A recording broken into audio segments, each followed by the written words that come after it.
You're listening to Men of Abundance, episode 164, with Dawrance Constant. And today we're starting scared on the road to constant living. Welcome to Men of Abundance, the podcast for those looking to level up their lives by hanging out with some of the greatest leaders and established professionals in our community, living a life of integrity, honor, and the abundance mentality. Prepare to pay it forward with your host, former Army medic turned lifestyle entrepreneur, Wally Carmichael.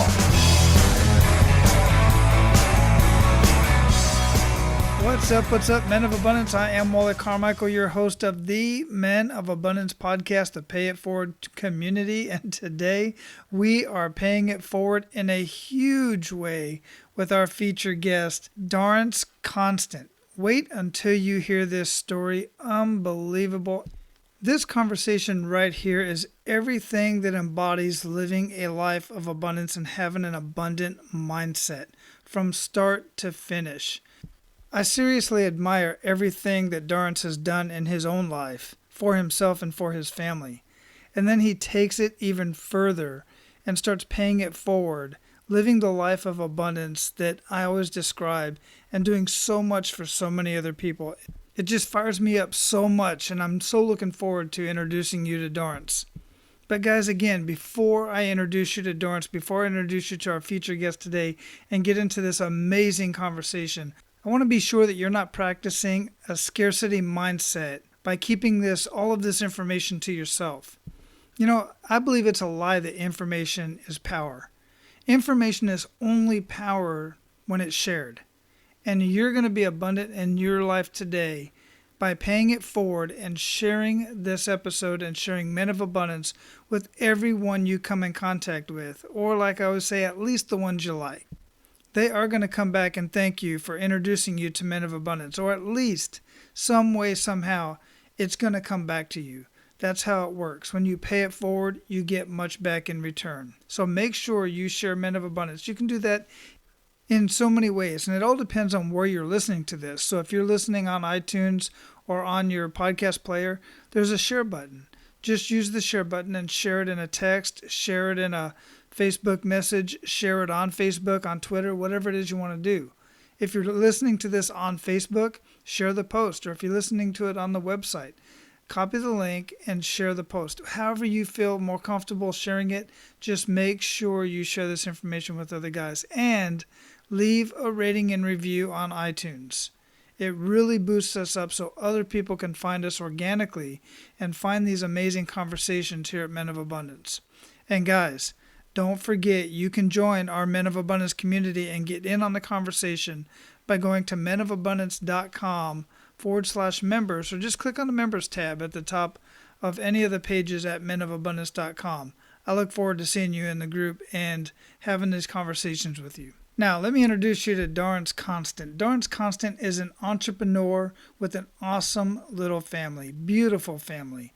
They've been traveling around the world nonstop since January 2017. They've made a point this year to live out their dreams. But the story surely doesn't start there. Dawrance is going to share his conversation with us on where he came from and how he got to where he's at today. But basically, Dawrance has been in jobs he's hated, just like many of you have. Or maybe some of you still do.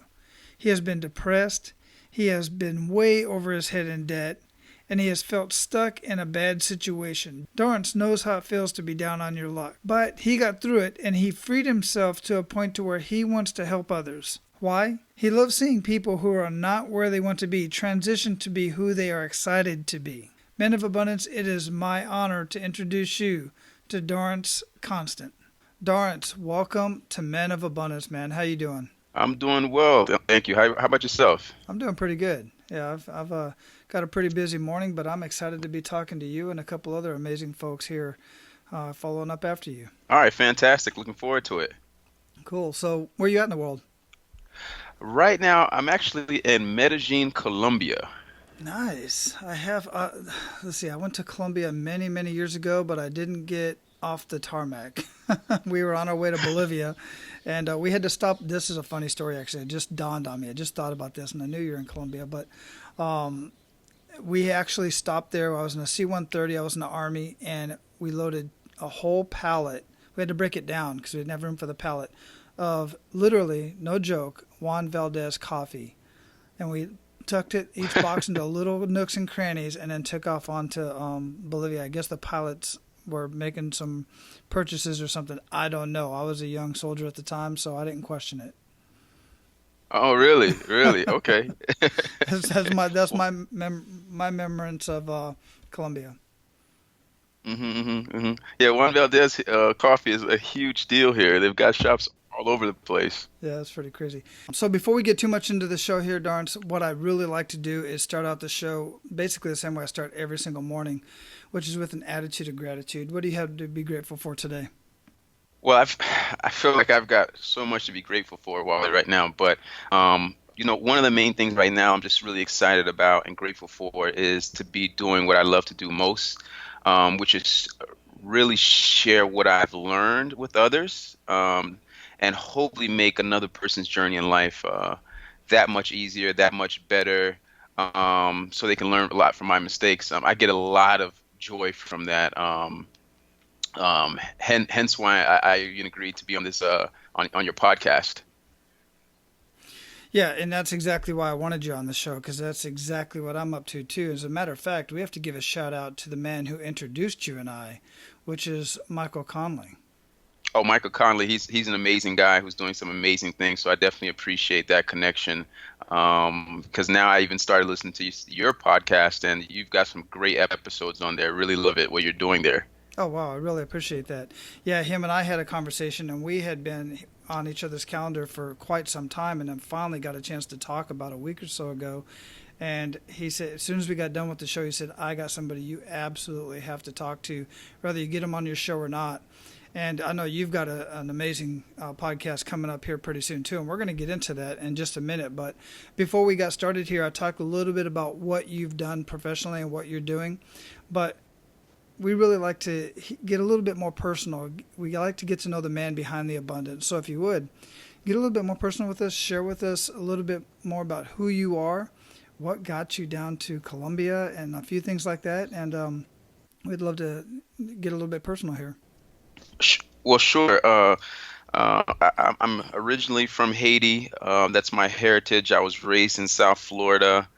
My parents came here really looking to have a better life and break some of the generational issues we had of things such as poverty and not having an abundance of opportunities. So I've been here since I was 3 years old.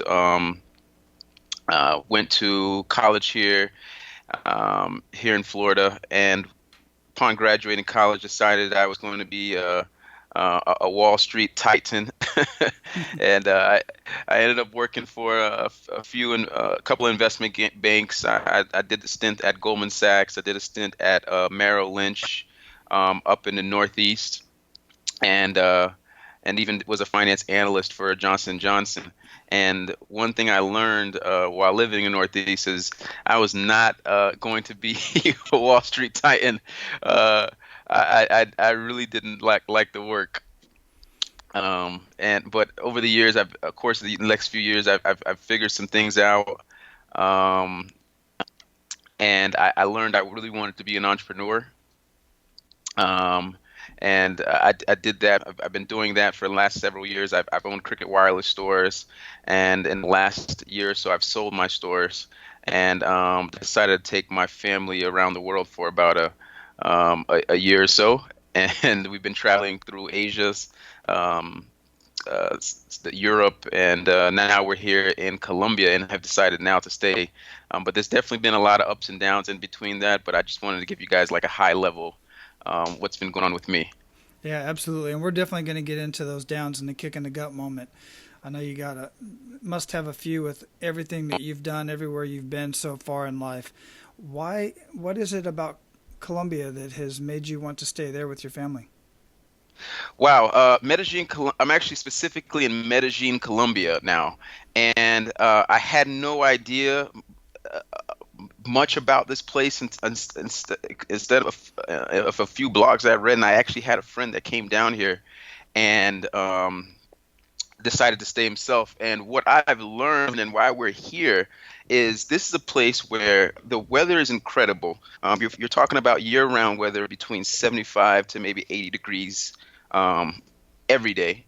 Um, the You've got first world amenities and accommodations for third world prices. So, I mean, anything you can imagine that you'd have back home in the States, we've got it here.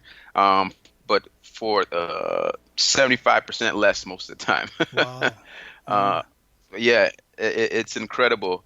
The people here are just so nice. It's unbelievable sometimes, some of the things that they just go out of their way to help strangers like myself get done. For instance, if I'm just standing at a corner, just looking around, trying to figure something out, I'll at least have 3 people come up to me and ask me, can they help me, get to X place, or if I'm lost. Uh, there's that. There's, amazing culture here. There's amazing food, and yeah, everything just culminates to a place where we've decided to stay. And on top of that, it's only about a 3-hour flight back to South Florida, where I'm from. Mm-hmm. To if I ever need to do some business, close a deal, or see family, I can be down there and really quickly. Wow. Now, that's very impressive. And see, guys, this is what I'm talking about getting outside of your comfort zone, doing things you wouldn't normally do. And I was just working on a chapter in my book on this very thing, and I'm getting out of your norm.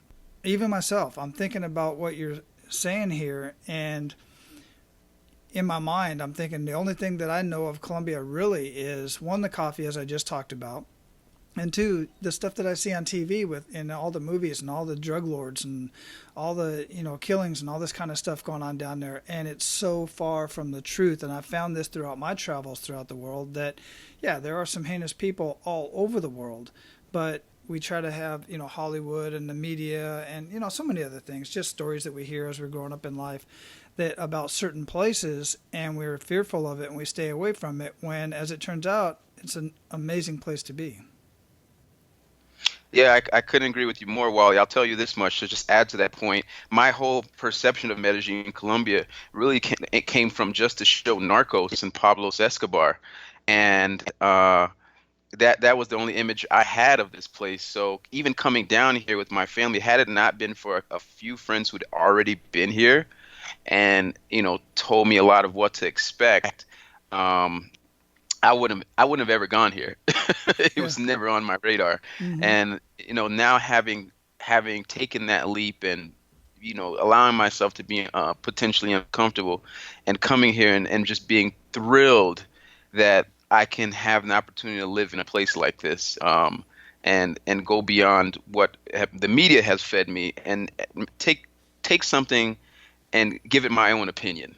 Right. Absolutely. Absolutely. And, it's kind of, let's bring this home a little bit too, because this is something that, based on what you just said, make my own opinion. When I go into a new work area, or even when I was going to a school or something like that, and they'd say, oh, that teacher's an ass.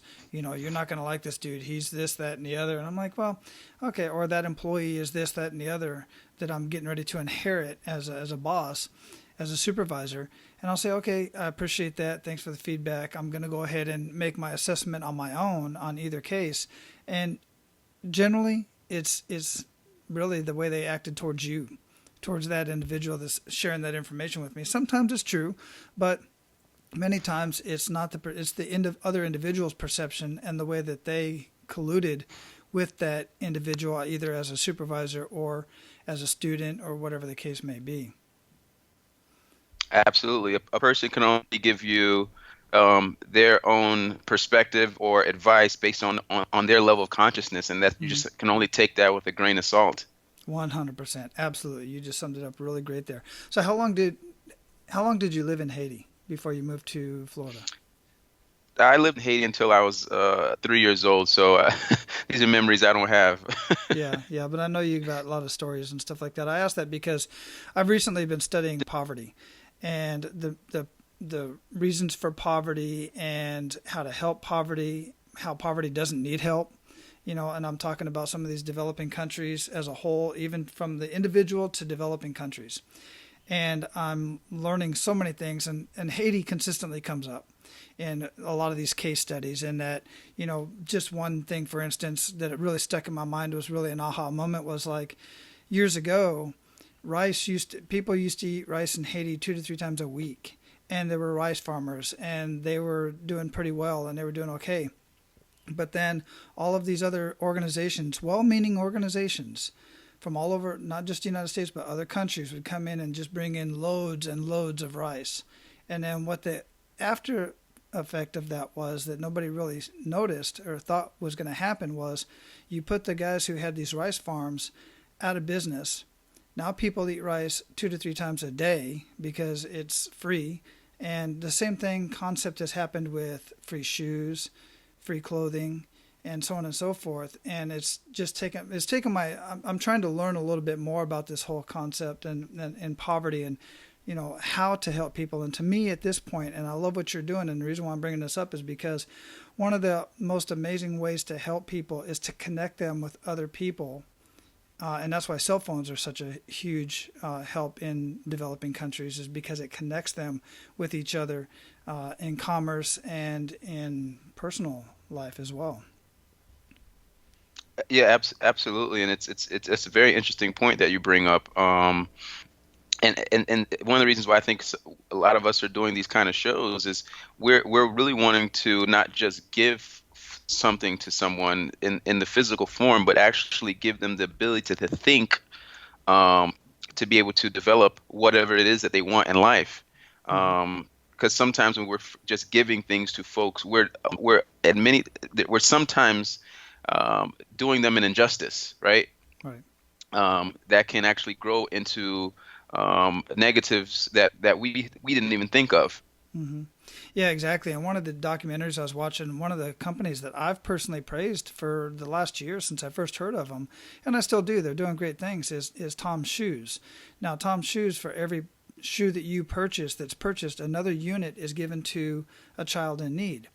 And now they got these hundreds and, I don't know, maybe thousands of shoes going into a developing community.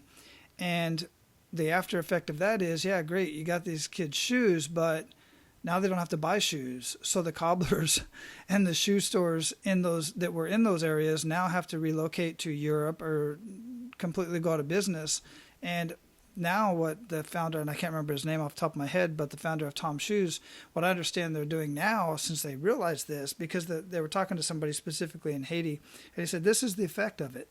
We love the idea that people want to help, but that's not the way to help, to just give us stuff, because we want to become independent, not dependent as a nation and as a people. And so now what I understand that they're doing is they're actually helping people start their own business and start their own distributing process within those countries to actually help them grow, like you were just saying, help them add value to their community as opposed to just receiving. They're also able to give and earn, Yep. And earn a living for themselves, which is ultimately what they want to do. Totally. That makes complete sense. Yeah. And, these are just, it's like you said, we do these shows. I have these conversations with guys like yourself because I want a deeper level of understanding. I want to be able to really help and not cause more harm. As a medic, as an Army medic, one of our biggest things was always we're going to do what we can for our patients and not cause further harm. So it's not an easy thing to do sometimes. Right. So, all the things that you've mentioned already, you've traveled, you've done a lot of things, you're an entrepreneur, you're helping countless people. Along the way, every one of us, whether we're entrepreneurs or not, or just, living our life, daily lives, we all have those kick in the gut moments. And here, we like to highlight this a little bit here on Men of Abundance because we like to point out the fact that all of us have these kick in the gut moments. It's what we do afterwards with our experience that really makes us the abundant leader that we really want to be. So if you could share one of those kick in the gut moments with us and really make us feel that. Well, sure. As I was telling you, I had some corporate posts before I became an entrepreneur. And one of the ones that was, really stood out is when I was working for Johnson & Johnson. I really wanted this opportunity to become a finance analyst with them. They had an incredible program that was going to propel me into a level of leadership within the firm very quickly. When I got the job, um, it, when I finally got the job, uh, I within about 4 to 5 months of me getting this job, Wally, I was already being threatened to be fired. Wow.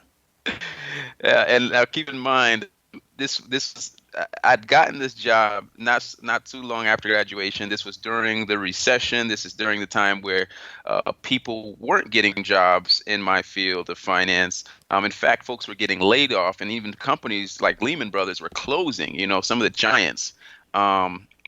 And to get this job, I'd traveled to a conference, networked. I mean, I did so many things to even be in this position. And then within 4 months of being there, I was already being threatened to be terminated.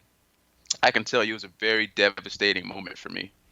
Um, I felt like I wasn't adequate. I felt like that I was a failure, that I was trying, really hard, but wasn't really getting there. Um, and even in that moment, I started having images of losing my job and not being able to pay for my apartment, having these just negative, dark images of what was going to happen to me. For instance, if I got fired, I wasn't going to be able to get another job in that space because I couldn't, get a referral. So, and at a certain point in time, I'd even become clinically depressed, Wally. Mm. Um, and so uh, it was hard, man. It was really hard. Um, and truth be told, I was eventually fired.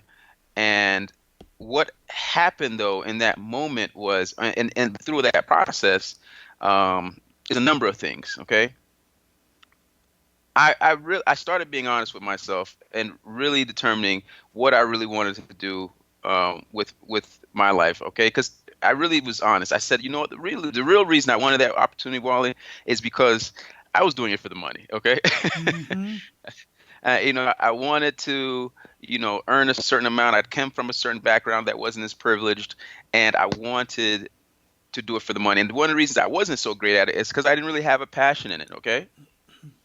Yeah. Uh, that was one.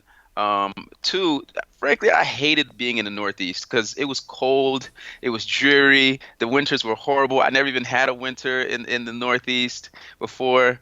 And I'm coming from Florida, the sunshine all year state.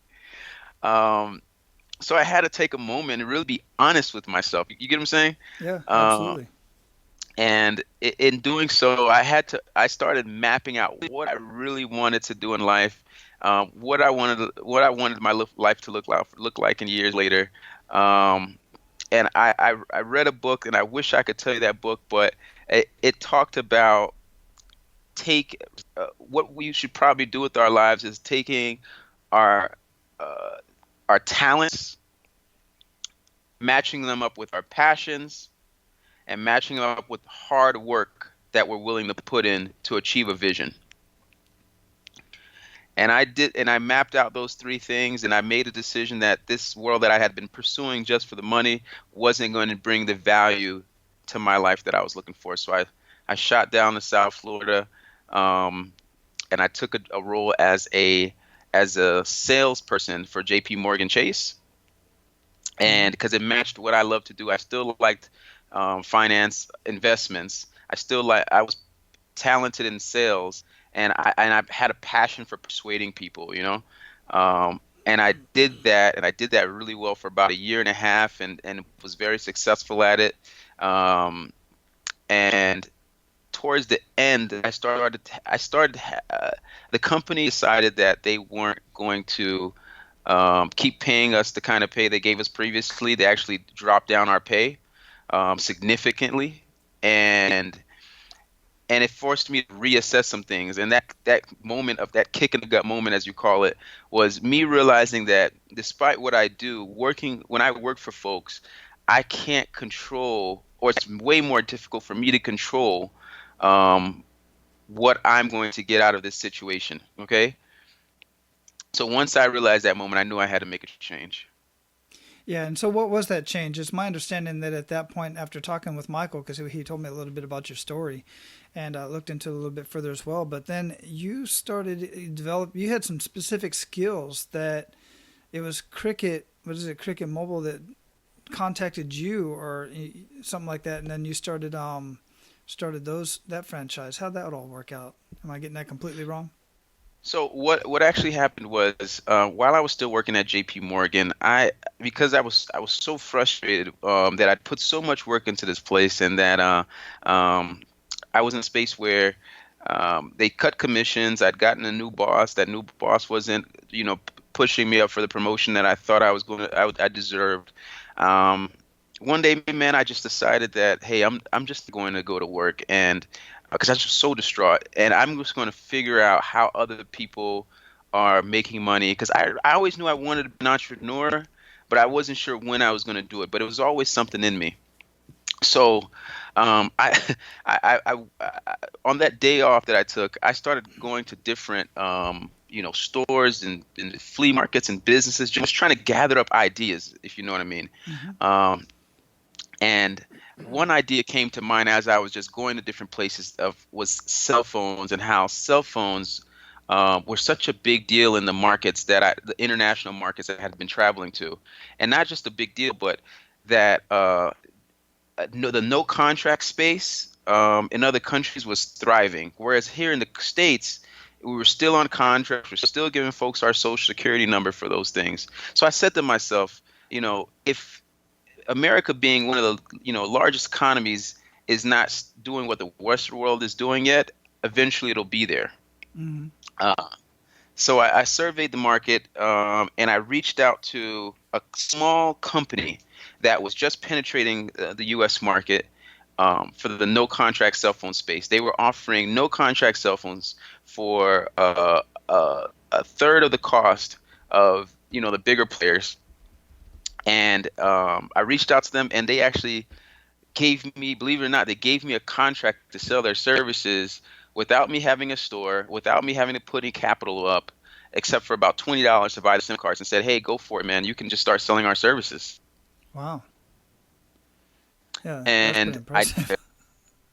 yeah, it was incredible. So what I did was I started selling them outside of work, in random parking lots, out of work, to some of my customers. I say, hey, if I save you some money here on your investment or make you money here, I've got another opportunity for you. So after work, we'd meet up. I'd sell them cell phone service, and I did that for about a month. And I had some small successes, but they were enough to motivate me to believe I could open a store. And I reached out to my mother, who told me that my uncle had a storefront and he'd be willing to rent half of it to me for about $300 a month, which was great because I didn't have much capital. and he rented the store out to me. And to be honest with you, though, before I even could commit to the yes, I was still very afraid to even jump out and do this, because my thoughts were, man, though I'm not liking what's going on here at work, I've got a stable job. Yeah, yeah, I hear that a You lot. know, I've got a stable job. Um, at some point in time, the trajectory could change, um, and at least something safe here, right? Yeah, But you know what? As I, c- though I was still afraid in doing this, something in me still wanted more than I had already. And I just started to kind of just paint the worst case scenarios for myself. If I did this business and things didn't work out, and I also pointed the best case scenarios if I did this business and things worked out. mm-hmm. My worst case scenario was, if this thing didn't work out, I could always get another job somewhere eventually. Right. My my best case scenario is this thing worked out so well, and I would actually be able to live the dreams I wanted to live. And I decided, and I thought to myself, what would happen? How would I feel if I just if I never did this and just stayed at home, and I mean stayed at what I had? And I thought to myself, you know what? I'd really regret this. Absolutely. Yeah, and that would have been the biggest one for me personally. That would have been the biggest one. That what if factor. If what if I never wanted to be that guy, later on in life saying, what if? Right. So I made the decision to just start scared. That's amazing. Yeah, and that's very common. I hear that so often from so many other people who, stepped out of their job or, many, many scenarios, but all basically it came down to the same thing, that little bit of security that they had, even though the track record proved to them that you're really not as secure as you think you are. It's an illusion. Especially they had just recently lowered your income. So that was a key in itself right there. That's the reason why you started looking for something else to begin with. Then you find something that's working and you can do, and all you got to do is invest a little bit more time and a tiny little bit of money that you had. You had a great opportunity to jump at it, and you were still on the fence going, what if it doesn't work? But it is working. So I get it, man. I totally get it. And a lot of other guys out there do too. And all I can say is, take that jump, take that leap. Eventually you can get another job, like Dawrance just said, man. It's just amazing, amazing story. Yeah, so I decided to start scared, and I opened up the shop with my budget was about which was about $3,000 in total. And if you know anything about the cell phone industry, that's nothing. Nowadays, it's about 3 iPhones in total, right? Mm-hmm. Yeah, exactly. So I started this little shop, and I didn't know. I'll tell you all, I didn't have a clue what I was doing. I didn't know about cell phones. The average consumer knew more about cell phones than I did, and I was opening a business.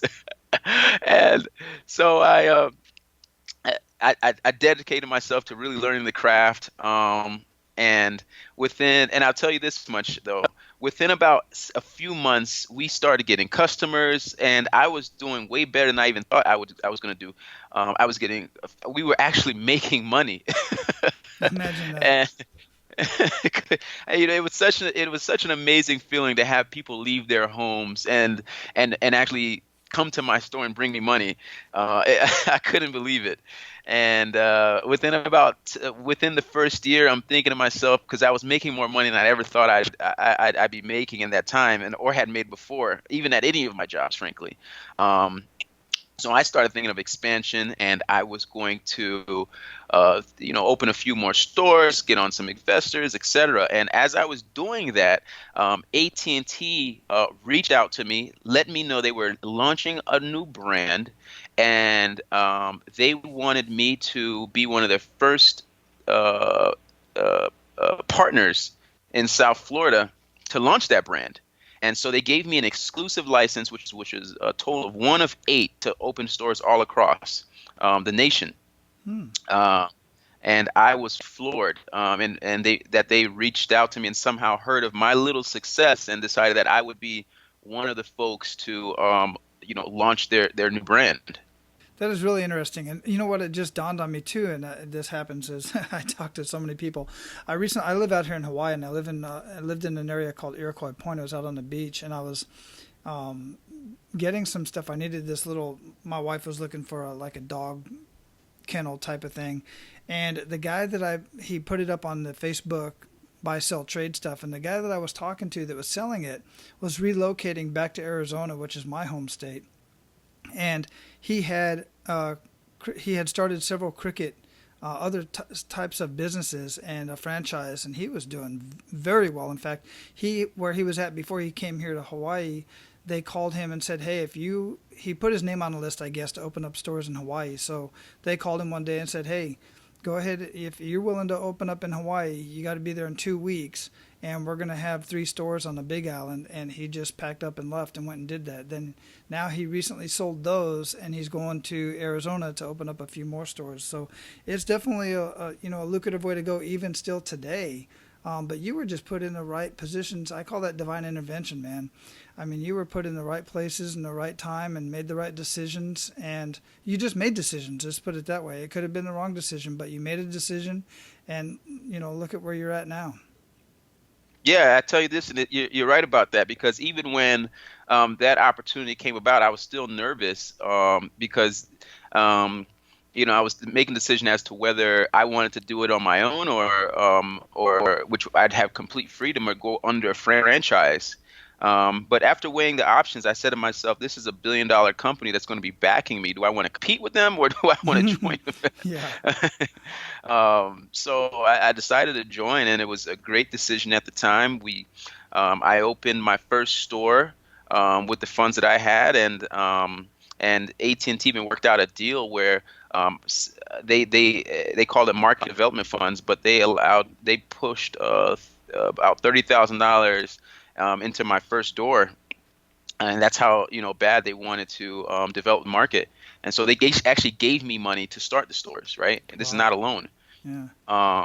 So I opened one door because that's all I had the funds enough to do, and we did really well. I mean, fantastic. In fact, we did the numbers we were doing in our first 4 or 5 months of business are the kind of numbers they expected a mature store that had been open for about 2 or 3 years. Um, so in that that attracted some attention, and it attracted some investors who decided they wanted to invest in the business with me, and we opened a few more doors throughout South Florida. And so these several doors were also doing well, and I know they were doing well because of the experience I had from my previous first store called Constant Mobile. Hmm. Um, and I did that for about another 3 or 4 years, and towards the end, to be candid, I started losing the passion for the business, Mm. and wanted to do something I felt was more inspiring for myself and more exciting, to solve problems that I wanted to solve. Um, and so what I ended up doing was deciding whether I wanted to sell the business or not, and then it goes to that same moment of being afraid, because I had because of the security, right? I had a business Hmm. that was doing really well. It was financially stable, but it wasn't allowing me to travel around the world and live a location independent business, um, and also be in a space where my wife could spend also more time at home because she had her job. Um, so I had to decide, what did I really want? Back to that space of just, you know, fictional security, Hmm. or living my best life and doing what I wanted to do out of it. So I had to make a choice then. Yeah. And I'll be honest with you, in 2015, when I thought of it, I decided not to do that. Decided to live the safe life, and I kept the business for a year longer than I think I was supposed to. Um, and it wasn't until the next year in the third quarter of 2016, I garnered enough courage to sell the business, because I was at a point where I said, "Man, I've got to live this kind of life. What's the point of doing this much work if you can't live the life that you want to live?"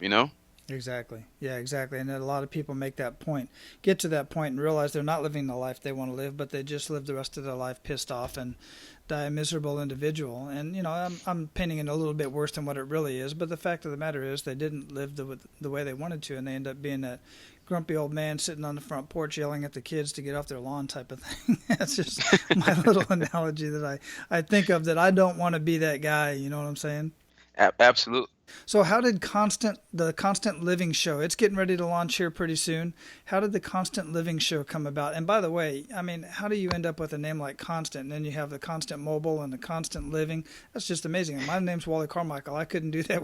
That's why I have Men of Abundance, man. So the way that came about is, when I finally got the courage to sell the business, my wife and I decided, hey, we wanted to live around the world, and so we gave ourselves a date, 4 months later, to be able to sell the business, pack up all our things, put things in storage, lease the house, sell the cars, and we were going to be in Thailand in 4 months, and we're going to live around the world starting from Thailand and beyond. And and part of what I was telling you before is I wanted to solve problems that I like solving, and a passion of mine is actually helping people. And I wanted to find an avenue to do that, and that's where Constant Living came about. And through Constant Living, I plan on helping people to live the life that they truly want to live, but also give them practical steps of doing so. So I'm a huge advocate of lifestyle design. Mm-hmm. This is creating a lifestyle where your work revolves around your lifestyle versus your lifestyle revolving around your work. Okay, so that's not just waiting for the weekend to enjoy yourself. That's not having to miss important moments of your life for friends, maybe friends and family, because of work. That's living around the world if you choose. Mm-hmm. So creating a lifestyle that, again, allows you to focus on your lifestyle, and the work that you do will support it, but it's not the focus, if that makes sense. Absolutely. Yeah, I'm all 100% with you, man. Okay. And then with Constant Living, I'm teaching people how to think better, because I believe, Wally, when you think better, you're going to do better. Okay. Mm-hmm. Because basically, our life, the reality of life, I think all starts with thought, right? Because our thoughts become our actions, and our actions becomes our decisions. Which in turn become our results, and our life is manifested from there. So if we can start thinking better, we'll do better in our life. And part of my Constant Living is going to be breaking down, deconstructing the thought process of folks who have what we want, so we can utilize their thoughts to implement them in our life and live that better life. And then the third part of Constant Living is I'm highlighting real estate investing and online business as means to have a lot of that freedom that we want in life, because I think those two businesses are very unique in that they provide location independence, residual incomes, and an opportunity to make a lot of money. Yeah, um, absolutely. And add a lot of value to other people's lives. and also add a lot of value to other people's lives. So it's like we're hitting a lot of points that a lot of us want in life, Mm-hmm. um, without having to have a huge compromise on the type of lifestyles that we want to live. Man, I love it. Absolutely love it. So, Dawrance, we're at the point where we're going to pay it forward. You ready to do that? All right, let's do it. Outstanding. So, share 1 to 3 actionable steps that men of abundance can take today. 1 to 3 actionable steps. The first thing I've got to say is you've got to have a vision, okay? Take that time and set up that vision for your life. I see a lot of folks who are just living but don't have that vision. Once you have that vision, take the steps, write down that vision, and create actionable steps to achieve that vision. And even highlight the resources that you don't have, and commit yourself to be resourceful. Um, Because though you don't have that thing in your life right now, you can go out and get it. There's no lack of resources. There's a lack of resourcefulness. Mm-hmm. Absolutely. Absolutely. That's why we're talking on this abundance mentality is we're enhancing your mentality to realize that there are an abundance of resources. You just have to get rid of that scarcity mindset, get out of your comfort zone and go get it. Absolutely. So what daily habits make up the biggest impact in your life? The daily habit that's made a huge impact in my life is taking a moment before my day and visualizing what success is going to look like. And on top of that, envisioning some of the things that could derail it and how I'll handle it in my emotional state. Because once I can anticipate those things, when those things come forward, which many times they do, sometimes they don't, I can handle them just as the bad, just as I would handle the good. So when they come forward, I don't lose my temper. I just can be more fluid in the success of my day. Man, I dig that. Absolutely lovely. So what are you reading or listening to that you'd recommend to our abundant leaders, and why? The best book that I'm reading right now is, well, it just wrapped up, is Seth Godin's Tribes. Mm-hmm. This is a book about creating a tribe of people around you that you can lead to achieve what you want to achieve in life, that will help also other people. It's like a movement. I believe great things are not just done by one person, they're done by many people. And that book really teaches a lot of practical steps on how to build a tribe that's going to support your movement and really get things done. Yep. It takes a village for sure. So what do you feel holds most people back from living a life of true abundance, Dawrance? I think, in my experience, what holds people back is that fear, that fear many times comes from ourselves. That fear that is inside that is saying you're not adequate enough, you don't have enough resources. Why you? It should be someone else. Once we're able to minimize that voice and conquer that voice, we're able to do great things because we have all that we need already. It's just going out there and manifesting it. So I think that's what holds a lot of people back. That's what has held me back, and I make it a practice to to minimize that voice and just push through it and start scared, despite you know that scarcity mindset that we can sometimes have in our lives. Yeah, excellent. I'm glad you said that. And it's not easy by any means, but what does help, it helps me anyway, and I'll just put this on myself, is having somebody there, having an accountability partner, having a mastermind group of people that will, know where I'm at in life and can help me push through it. Ultimately, I got to do it, but I always need that somebody there to kind of help me dissolve some of that fear and those inconsistent information that I'm just telling myself is the reason why I'm not moving forward. So what does Absolutely. you've already mentioned it quite a few times, and we're just going to bring it all in together in this question, but what does living a life of abundance mean to you?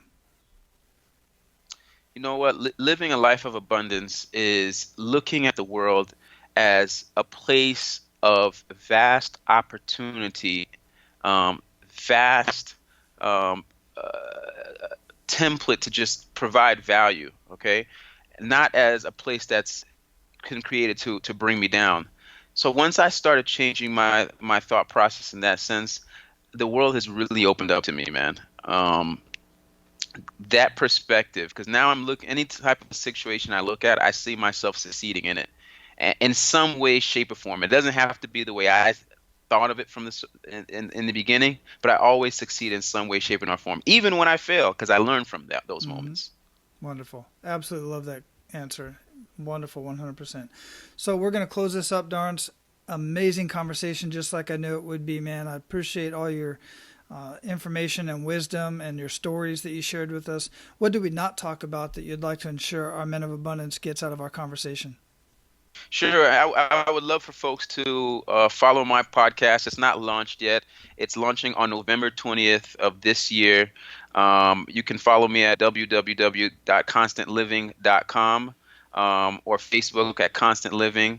I love to help folks, so yeah, definitely connect with me, or even on my Instagram, constantliving without a G.com. Constant Living on Instagram.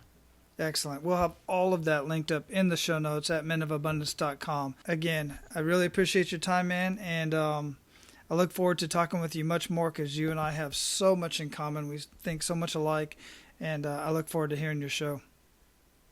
Hey, Wally, it's been a pleasure being on your show. Thanks for giving me the opportunity to spread some of this message I've been wanting to get out there and help people. And I thank you for this show that you actually have out there that is giving people so much value in their lives. Really do. And again, it's a pleasure. My pleasure, man. Aloha. Aloha. Bye. Guys, I want to end you with this. If you do say, what if, or if you have ever said, what if, answer the question by taking the action after the if. Do not let that if go to your grave with you. Live the ellipsis after the if. The ellipsis are those little 3 dots in case you don't know. But seriously, don't be that grumpy old man at the end of your years sitting on the porch pissed off at all the young kids running around because they got so much youth and so much potential in front of them, and then try to live vicariously through them or through somebody else. Live your life, man. You've only got one life. You've heard me talk about this before, the dash. The days that are on your gravestone, the day you were born and the day you died. There's a dash in there. Live your dash. It's what happens there that really makes a big difference in the people's lives that you leave behind, because those are experiences that you're leaving behind with the people that you love and the people that love you. I want you to live today, and I want you to live your life of abundance and always pay it forward. That's all for today, Abundance Leaders. For more about our guests and the powerful information we shared with you today, be sure to sign up for our mailing list at menofabundance.com. We appreciate your time and look forward to hanging out with you on our next episode. So until then, be sure to pay it forward and live your life of abundance.